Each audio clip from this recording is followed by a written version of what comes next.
अस्सलाम वालेकुम दोस्तों, welcome on Waqar cricket show.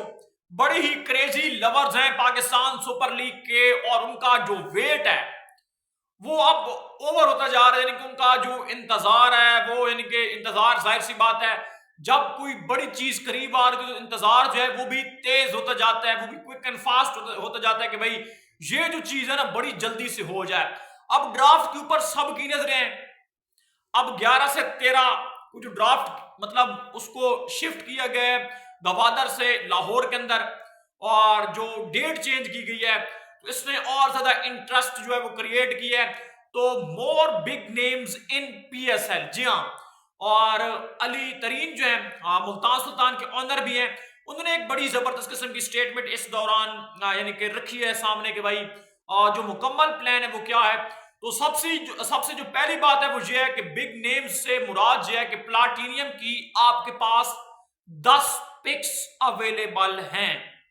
अब यहां पे बात को समझना आपके लिए जरूरी है, मैं आपको वो आगे जो कहानी बताऊंगा, लेकिन यहां पर आप बात को जरा समझें।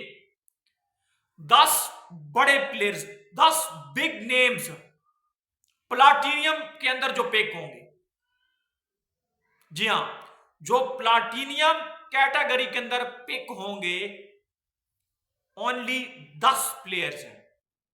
स्लॉट ही 10 की है। आप 300 प्लस प्लेयर्स जो साइन करके बैठी हुई हैं, लेकिन प्लाटिनियम कैटेगरी के अंदर 40 प्लेयर्स ने साइन किया, तो 10 आ रहे हैं, यानी कि 30 फिर भी आ जाएंगे। तो 10 बिग नेम्स हो सकता है प्लाटिनियम में से कुछ प्लेयर्स डायमंड में, फिर गोल्ड के अंदर ही मोस्ट लाइकली ये पिक हो सकते हैं। तो यानी कि प्लाटिनियम की जो कैटेगरी के अंदर 40 प्लेयर्स हैं, उन 40 में से आपको गोल्ड कैटेगरी तक प्लेयर पिक होती हुई नजर आएंगे।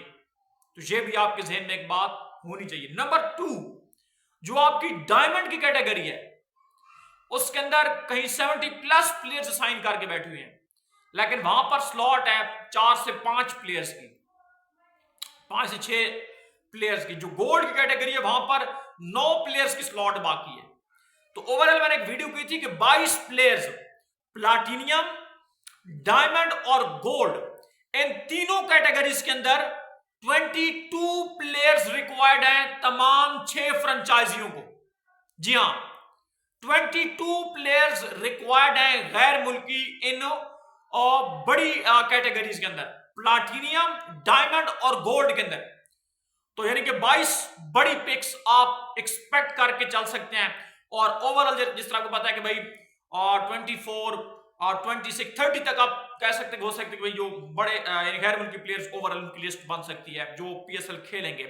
और क्योंकि कुछ पार्शल, कुछ मतलब ये सीन होगा, कुछ पार्शल अवेलेबल होंगे, कुछ फुली अवेलेबल होंगे, तो इस तरीके से अगर फिर सीन बनता है। लेकिन मेरे हिसाब से पार्शल और फुली अवेलेबल का तो कोई इशू होगा नहीं, क्योंकि आईपीएल उस वक्त चल रहा होगा।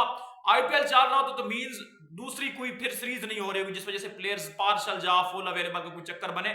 इस तरह का कम ही इस मर्तबा होने वाला है। इसके अलावा जो अली तरीन उन्होंने कहा कि भाई हमने प्लेयर्स के साथ बातचीत की है और शायद जो ड्राफ्ट की डेट है वो इसी वजह से चेंज की गई है, और पीसीबी ने भी अच्छा ये काम किया है कि कुछ प्लेयर्स को मनाने में देर लग रही है, हम मनाना चाह रहे हैं, उनको हम पीएसएल में लाने की कोशिश कर रहे हैं। और जिस तरह केन विलियमसन है और स्टीव स्मिथ हैं, जॉनी ब्रेस्टो को बड़ी तगड़ी जो है रकम देने का उन्होंने फैसला किया है। लेकिन जो 20 ईसीबी है वो थोड़ी सी एनओसी के ऊपर उसने हठधर्मी की है। लेकिन व्हाट हैपेंड, क्या होता है अगर वो एनओसी देते हैं, तो Chris Woakes, Adil Rashid, Jonny Bairstow आपको पाकिस्तान सुपर लीग के 10th एडिशन में जलवागर होती हुई नजर आएगी। इस बात में कोई दो राय नहीं है। अपडेट से चलेगा तो लाइक और सब्सक्राइब जरूर कर देना।